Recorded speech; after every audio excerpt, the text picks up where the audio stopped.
everyone. I'm Lauren Golembiewski. She did a really good job of introducing me. I'll probably go over some similar points. I'm co-founder and CEO of Voxable. We're a conversational interface agency based in Austin, Texas. We help companies design, develop, and market their chatbots, Alexa skills, actions on Google, basically any interface that helps humans talk to machines. Like Maggie said, my background is in product and UX design, and I run design at Voxable. So today I'm going to talk about conversational user experience and how we approach creating great conversational experiences for users. I'm going to talk about the nature of conversation, what makes conversations good or bad, and finally, how we build a process to make conversations the best that they can be. The reason we started Voxable 2 years ago was because we felt like technology that powered conversational interfaces had reached a tipping point. And there was a new paradigm emerging in human-to-computer interaction. With screen-based designs, our user experience centered around helping users hunt for information that they need. The things we were actually optimizing were how well the user could search through text and content, possibly switching between help docs and the tool that they were using to actually perform the action that they needed or find the information that they wanted. Conversational interfaces attempt to offload that hunting onto the machine. Instead of looking for a specific feature, users can simply ask for it with their voice or through text. And the machine actually will do the legwork for the user of finding that information. So being able to speak our will into the air and actually have that thing happen is really magical. But that's actually like a really big promise we're making. And I think that the way that we work to fulfill that promise and create that magic is by teaching our machines to be better conversationalists. So to get better at conversation, we have to understand the nature of conversations. We have to understand what makes them good or bad. So we're going to dive into some features of conversation. Conversations are inherently unpredictable. If you've ever observed a conversation happening among a group of friends or two people, I'm sure you've seen how much they can shift and evolve. Even between just two people, conversation can dramatically change in the midst of a topic onto something new. People often abandon their original goals because they may have discovered new information through the course of conversation. Conversation and human-to-human conversation is inherently error-prone. This happens a ton. As humans, we do a really good job of handling these errors. We've learned to use our body language, facial expressions, re-prompts, and clarification requests all the time. And I haven't even mentioned language barriers for non-native speakers, different dialects, and slang that all magnify these errors. So even under normal conditions, I'm sure a lot of you have been in conversations that are really frustrating. So language has evolved for thousands of years, and our brains have evolved to accommodate that language. We think to ourselves in words, and it's the primary way that we connect with others. When we converse, we build a shared understanding with each other. We also manage the state of mind of those we're conversing with so that we can make assumptions about what they already know. We do all these things without necessarily being aware of it. But when we interact with machines, we become more conscious of the effort of language. Oops, I skipped. So we assume that there's a level of collaboration in every conversation. As humans who want to have human connection, who want to share ideas and emotions, we generally follow some rules of cooperation while engaging in conversation. So we try to give as much information as we can without giving too much or too little. We try to be truthful by not giving false information or information that's not backed up by evidence. We try to give information that's relevant to the situation we're in. We try to be clear, brief, and orderly. And These are known as Grice's maxims. They were rules first identified by the philosopher of language Paul Grice, and he describes it as such. Make your contribution such as it is required at the stage at which it occurs by the accepted purpose or direction of the talk exchange in which you're engaged. So these were things that he actually witnessed humans, these rules were what he witnessed humans engaging in trying to communicate. We try to do these things in order to better connect with each other. So conversation is threaded, which means it follows distinct paths and branches off into new paths. These paths can also change direction at any moment. There are often multiple threads happening in one context. You can see how complex these threads get when you observe a group of friends interacting. There can be multiple threads happening at once. People talk over each other, branch off into new conversations, and join back in with another conversation. It can be really convoluted.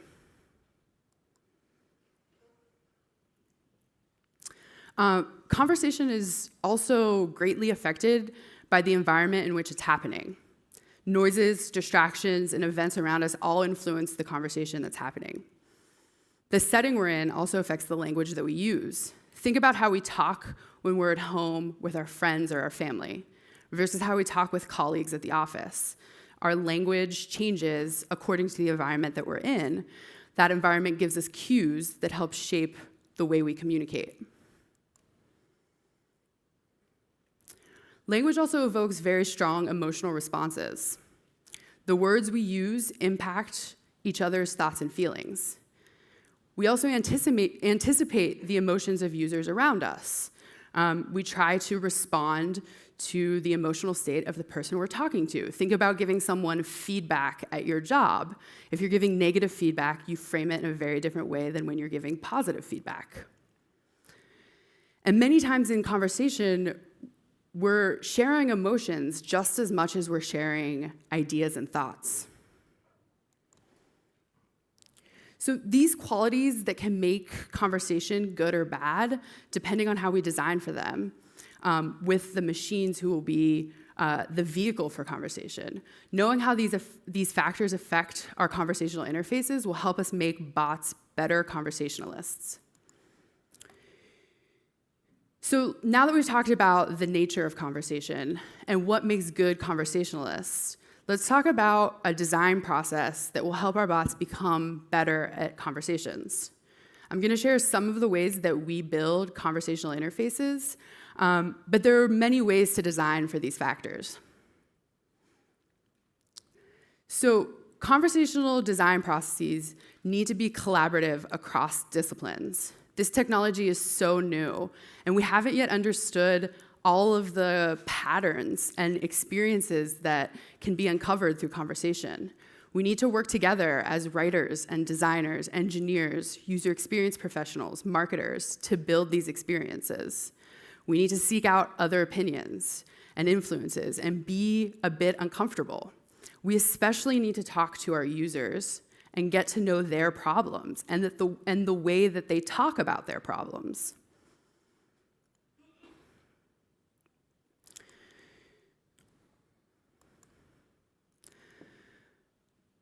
So even though we have defined roles for the teams that design our conversational interfaces, we collaborate throughout the entire process.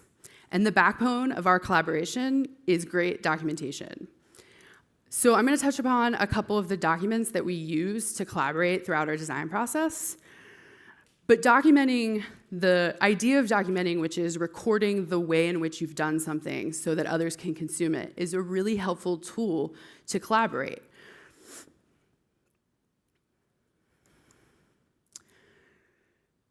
So because conversational interfaces and conversation itself are very unpredictable, we need to narrow the focus of the conversations our bots are engaging in. Yeah, your conversation could definitely talk about the traffic that a user might encounter, but if that's not the job that they need to get done right then it's not really appropriate for them to be engaging in that conversation. So the way that we frame what our bots are doing is through the Jobs to Be Done framework. And it's a framework that's used for product discovery and marketing. And it was originally theorized by Harvard Business School professor and the author of The Innovator's Dilemma, Clayton Christensen. And they thought about it for physical products. But the folks at Intercom and a lot of other practitioners of the Jobs to Be Done framework have transitioned to use it for software. And so it positions the tool that you're building, the software that you're building, as something that's being hired by the user to get a job done. So it also guides the way that we do user research. And that user research is aimed at understanding the jobs that users need to get done, how they currently get that job done, and what are the barriers to them switching to a different way to get that job done. And these all help frame what environment our bot will be judged in. So the core asset we take away from Jobs to Be Done is a collection of job stories. And this is, And this is the way a job story is composed. And what I really like about it is that it places the idea or the job in the situation. The context is around the situation that users are engaging in rather than the role that they're in. And I think this helps keep your users and your bot aligned in the present situation and context that they're in. So these job stories provide the foundation for all the conversations our bots might have. And what I really like about jobs is that they're really similar to the idea of an intent. So if you're familiar with natural language understanding models, the way we describe a user's goal in natural language understanding is through intents. And jobs and intents are very much aligned. The research we do in Jobs to Be Done also helps us understand the language our audience uses to talk about their problem or the job that they need accomplished. And we can use that language to actually train our natural language understanding models as well. So we can use their words as example utterances when we're training NLU models. So when we have a clear idea of what jobs our bots are performing, we need to fill in that experience with the language the bot will use to get there, the choices that we make about the particular language that it will use. And brand dictates how your conversational interface speaks to your users. It defines the exact words your bot will use, the emotion that it evokes, and the trust that it builds with users. These are all key components of good conversation. And throughout the branding process or during the branding process, we often build characters that will embody the bot we're designing. As designer, these characters help users build empathy and trust and help us as designers make decisions about the tone and voice of our bot's language. So in order to build a great character, we usually build out a character profile, and that encompasses the details, the relevant details about those characters that we're using to speak to our users. And those are things like what the character can do, its superpowers, its backstory, its age, its name, any history or context that's going to help that user engage with your bot. So for one particular character, you may talk about how it was born. Other characters, you may talk about where it lives. And it shifts depending on what specific character or needs your users have for that character. And a really great example of, after we build character, we usually build out style guides for the specific language that character uses. And a really great example of that is MailChimp's voice and tone guide.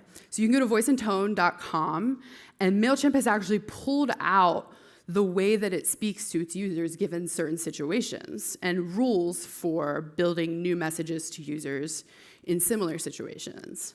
And they're not a bot, but they actually do this really well, and they help users connect with their brand.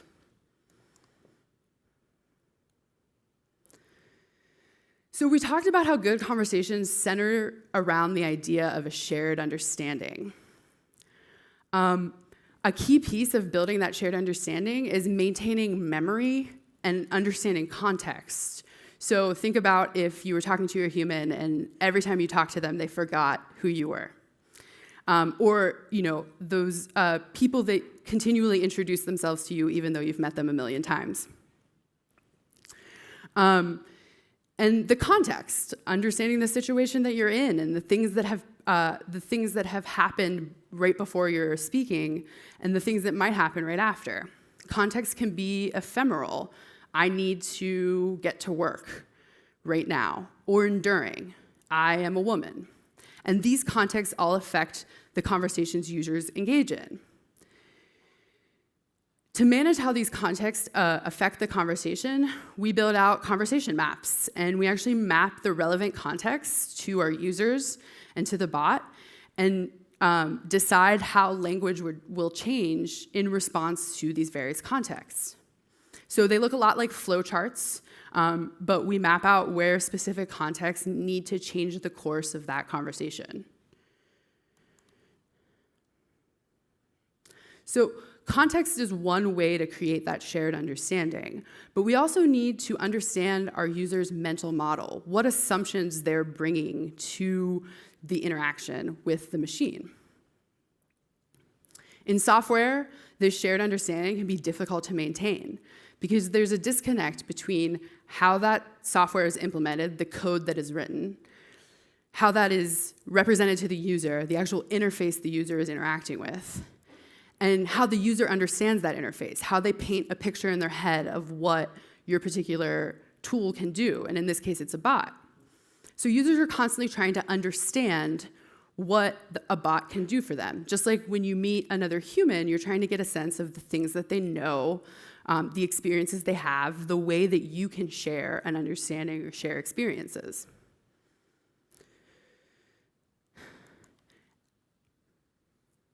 So this is a visual of how implementation models and users' mental models can be disconnected.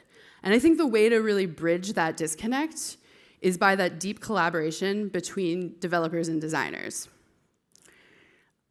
Developers and designers, and even writers and user experience professionals, should discuss the way bots are implemented. Designers should be able to influence the architecture of a bot. And developers should understand how the choices they make actually affect the user. So when we write documentation, or our developers write documentation, we try to do it with the designer in mind, as a person who will actually be consuming that documentation and understanding the things that they need to do to communicate that, that model of the implementation into the interface so that the user's mental model can connect.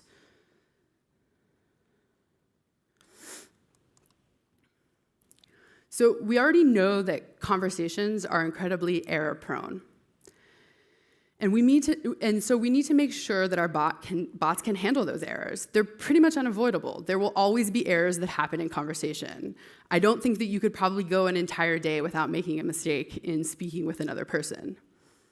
So we spend a lot of time actually documenting the errors and devising strategies to get our users back on track when those errors happen.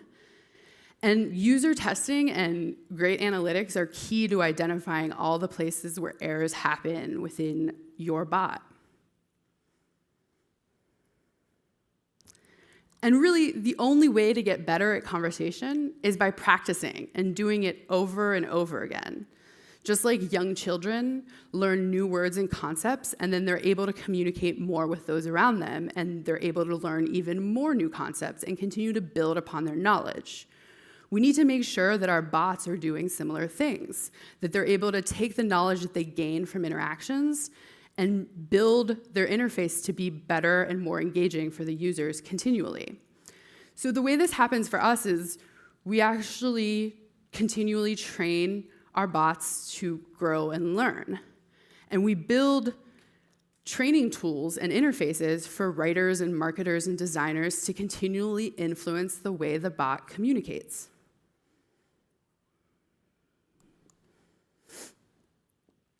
So after you've understood the job your bot is doing and you've built a great brand for it to speak through and you've tested it and you understand where the errors are happening, you're ready to deliver it.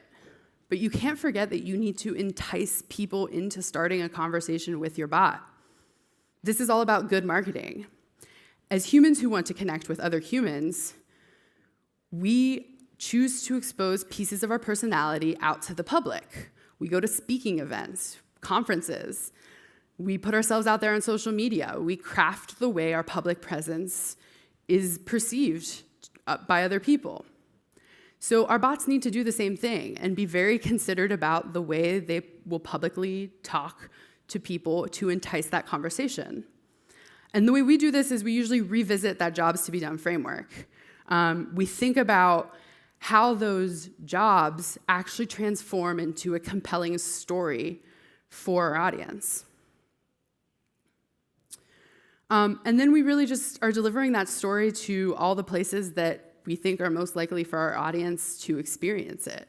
So if you have a large Facebook audience, you may be buying Facebook ads and delivering that story through a Facebook ad. If you're on Twitter, you may be doing it on Twitter. And so you really just want to craft the right environment for that marketing. So these are just some of the ways we make our bots better at conversation. Overall, our goal is to build experiences that humans want to have over and over again. Just like the experiences we have with other humans who we really like, we want to have more of them. And I think that we can make bots have a similar effect with humans. We want our bots to be knowledgeable, helpful, funny, quirky, and appropriate in order to make that happen. It's great if we can build something that helps a user get something done, but what if we could activate their curiosity, make them laugh, or provide them with some peace of mind? I think that that's a promise that we can actually achieve if we work towards building great conversations in our bots. Thank you.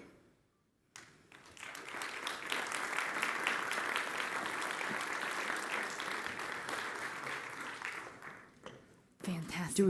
Do we have time for questions? Oh, I'd love to do a couple if we're doing of questions. I think one of the main things or the main insights that I have just gathered from what you've been saying is your approach is a little bit kind of more on the empathize whenever possible. Yeah, exactly. Is this the way to go about this kind of very personal kind of interactions?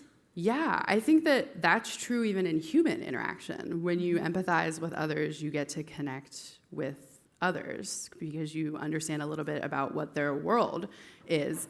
And I think humans want that when they connect with machines as well. They want the machine to understand them a little bit better and create that empathy, because otherwise it can fall very flat or it can feel very cold.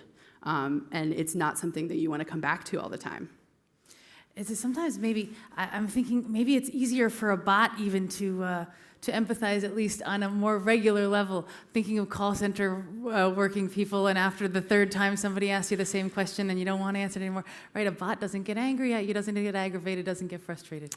Yeah, they're very cool and calm, and you can curse at them without worrying about them going home and being really upset about the horrible interaction they had with you. So it's interesting, you can kind of manipulate the way emotion happens in the interaction, but it's also the type of thing where they've done studies where they've used bots in therapy, and they found that users actually open up, or some people are actually more willing to open up to a bot because they know that there's no judgment on the other side. So there's really good mechanisms that bots provide where they know that another human isn't going to judge them about their issues, their personal problems. So as a bot user, you feel free to vent, tell them all your personal issues, tell them all your secrets. Lauren, we all get to see that on the back end, so no. Oh, yeah. So we see it in the logs and the analytics, and you can see how many different users try to test the edges of bots, and there's very similar questions. So you have a Friday show and tell for these kind of things, or? No, we never expose that publicly, but awesome. You definitely see similar things around all of the themes that make us human. Yeah, fantastic. Does anyone have a question for Lauren? Otherwise, I have one question for all of you. Who's hungry? Because I'm really hungry. You want to go have some lunch? Yes? Yes? Because I do. Okay, see you guys after lunch. We'll be back here waiting for you.